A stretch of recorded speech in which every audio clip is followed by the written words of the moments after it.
Se han producido temblores, sismos, Sí.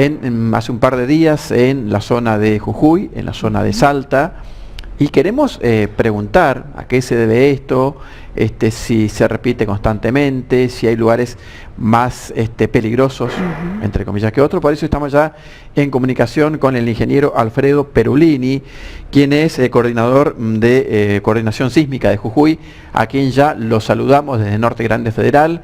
Ingeniero, ¿qué tal? ¿Cómo le va? Buenas noches. Mara Evaristo, Miguel Alegre, lo saludamos. ¿Qué tal? Buenas noches. Un saludo. Muchas gracias, ingeniero. Bueno, se han dado temblores otra vez allí en la zona de Salta, de Jujuy, en la zona noroeste de nuestro país. ¿Fueron sismos importantes? ¿Fueron temblores leves?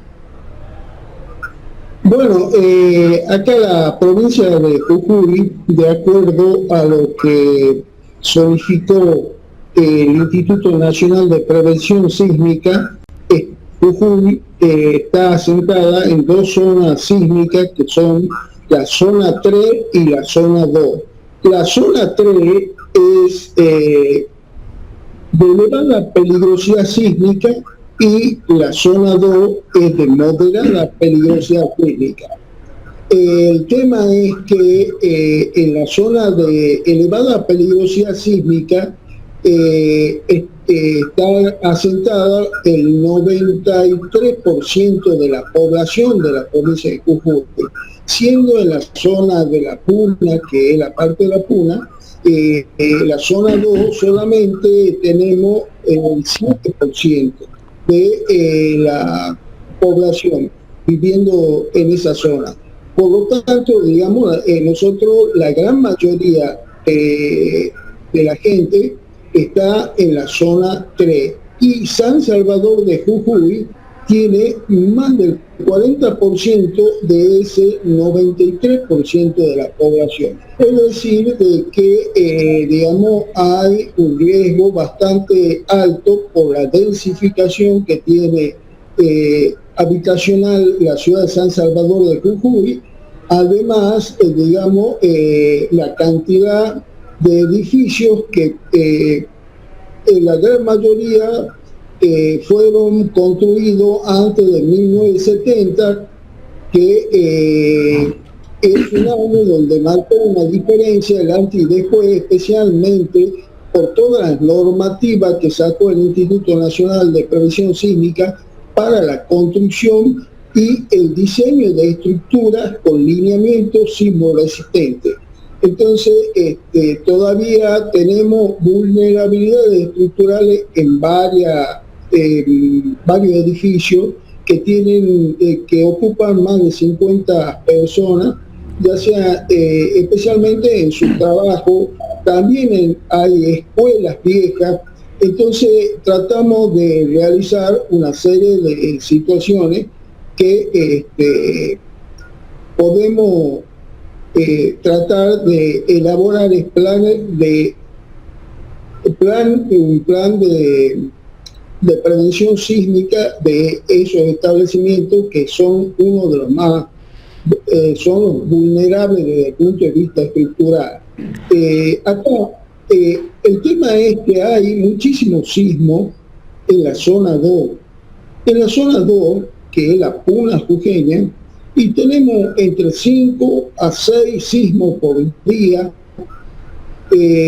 Por ahí hemos llegado a tener sismos de 5.6 en la escala de Richter, que mide la magnitud. El problema, el tema ahí es que, bueno, gracias a Dios, se producen a una profundidad de 200 kilómetros arriba de los 200 kilómetros, lo cual significa que si bien la magnitud es grande, es decir, la energía liberada es grande, la intensidad que se siente en la superficie es menor por la profundidad que tiene. Entonces, digamos, esos sismos aparentemente están justamente clasificados en la zona 2 porque son profundos. Sin embargo, la zona 3, que por ejemplo nosotros hemos tenido hace poco en la ciudad de Palpalá, que viene a ser el suroeste de la ciudad de San Salvador de Jujuy, muy cerquita de San Salvador de Jujuy, pero el tema es que fue a 25 kilómetros de la superficie, lo cual significó que esa magnitud, que no es tan preocupante desde el punto de vista de la energía liberada, sí tiene, digamos, una mayor intensidad, y que está entre la escala de Mercalli, que mide la intensidad del sismo, entre 3 y 4. Sin embargo, las zonas que son de la zona 2, los sismos que están en la zona 2, generalmente estamos hablando de 5 a 6 en la escala de Richter, que mide la magnitud. Sin embargo, la intensidad que se mide en la escala de Mercalli no pasa de 2, porque, claro, a más profundidad menos se lo siente en la superficie. Por más ingeniero, que sea más bajo. claro, ingeniero, ¿por qué se producen estos temblores? Bueno, nosotros estamos asentados en la placa sudamericana, y a lo largo de la costa de Chile tenemos la unión con la placa de Nazca. Esta placa, por supuesto, interactúan y se empujan entre ellos, ya sea en forma normal o transversal, y se produce el fenómeno de subducción, es decir, que la placa de Nazca, que está en el Océano Pacífico, se mete debajo de la placa sudamericana, donde estamos nosotros y Chile. Esa subducción produce toda una superficie que al registrarse esos movimientos terminan ofreciendo una resistencia, porque tiene un alto grado de rugosidad. A medida que se van moviendo, empieza a juntarse una energía muy grande entre estas dos placas, hasta que no aguanta más la rugosidad y terminan desplazándose de forma abrupta. Pero, claro, y ahí se genera lo que se denominan los sismos, que son movimientos vibratorios y que se trasladan hacia alguna parte. Nosotros, digamos, también estamos dentro de eso. Fíjese de que nosotros estamos en la zona 3, que es de elevada peligrosidad sísmica. El IPRE divide al territorio de Argentina en cinco zonas de peligrosidad, desde 0 a 4. Nosotros estamos en elevada peligrosidad sísmica en 3. Y 4 está la provincia de San Juan y Mendoza. Chaco está en zona 0, que es de muy baja peligrosidad sísmica, y parte de zona 1. Entonces, digamos, existe la probabilidad de que toda esa superficie de contacto entre la placa Nazca y la placa sudamericana pase por debajo, digamos, del territorio argentino. Entonces vamos a hacer, porque no es solamente donde aparece la falla, porque la falla está, digamos, a lo largo de la costa de Chile, sobre el Océano Pacífico, pero toda la superficie de contacto también pasa por abajo de Argentina. Ingeniero, ¿qué recomendaciones se le da a la gente cuando ocurre una de estas situaciones, ¿no? Que empiezan los temblores y uno está dentro de la casa o cuando también está afuera? ¿Qué tiene que hacer? Bueno, el tema, digamos, nosotros hacemos la prevención sísmica, está asentada en dos pilares fundamentales. Uno de los grandes pilares es que toda la construcción en estas zonas que son de elevada peligrosidad sísmica estén construidas y diseñadas desde el punto de vista de sismo resistente. Y la otra es justamente brindar conciencia a la población para que pueda soportar, digamos, una catástrofe de este tipo, si es un sismo con una característica de una gran magnitud y una gran intensidad. Dentro de lo que uno hace, la concientización a la gente, por supuesto, la gente entra en pánico cuando no sabe de qué se trata la cosa, ni sabe cómo actuar. Entonces, digamos, nosotros damos charlas en la escuela, en las instituciones, diciendo de qué se trata el sismo y qué hacer antes, durante y después del sismo.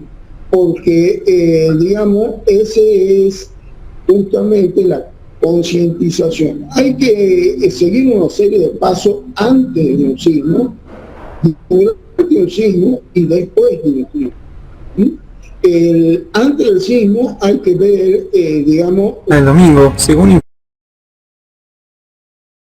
en lo que hace a la vulnerabilidad del edificio donde está, porque en realidad el que produce daño es la reacción del ambiente donde uno trabaja, estudia o vive. Entonces, digamos, hay que ver si es vulnerable a un movimiento sísmico, es decir, que colapse, o no haya vulnerabilidad estructural, pero sí no estructural. Por ejemplo, un tanque de agua que no está bien sujeto es una vulnerabilidad no estructural. Y funcional es cuando, digamos, se necesita salir o evacuar, debo tener la llave a mano, etcétera, etcétera. Ingeniero, sí. Perdón, sí. Ingeniero, le iba a consultar, usted decía que hay zonas más propensas que otras a los sismos, es decir, que se sabe que pues, se pueden producir temblores. Lo que no se puede determinar, ingeniero, es cuándo se producen estos temblores. Claro, hasta el momento, con digamos el conocimiento científico que tenemos, es difícil predecir exactamente un sismo. Es decir, yo no puedo decir acá en San Salvador de Jujuy, el día sábado a las 5 de la tarde, se va a producir un sismo de 8.6. Eso es imposible. Lo que hizo el Instituto Nacional de Prevención Sísmica, agarró todo el registro que había sobre sismo en la Argentina y realizó un estudio geológico de toda la Argentina. Entonces determinó la probabilidad de que ocurra un sismo de característica catastrófica. Por eso, digamos, de elevada peligrosidad. Sin embargo, hay que tener en cuenta de que elevada peligrosidad no significa elevado riesgo. ¿Por qué? Porque el riesgo está dado por la peligrosidad y la vulnerabilidad. Nosotros no podemos cambiar la peligrosidad porque eso está dado por la naturaleza.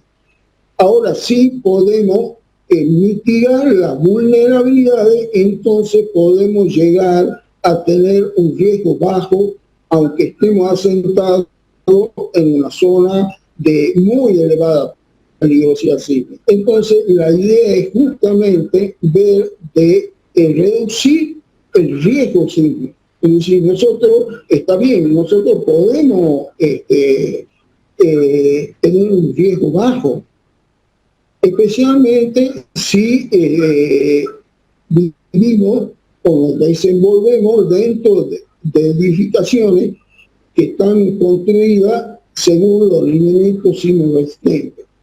Y aparte, digamos, tenemos conciencia sísmica de qué es lo que pasa. Ahora, ¿qué pasa si hay un sismo?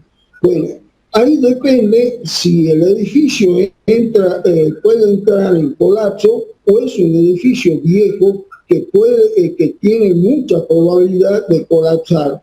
Entonces, en el caso de edificios viejos, hay que empezar inmediatamente la evacuación a una zona segura donde se determina previamente dónde se van a concentrar todo el personal o la gente.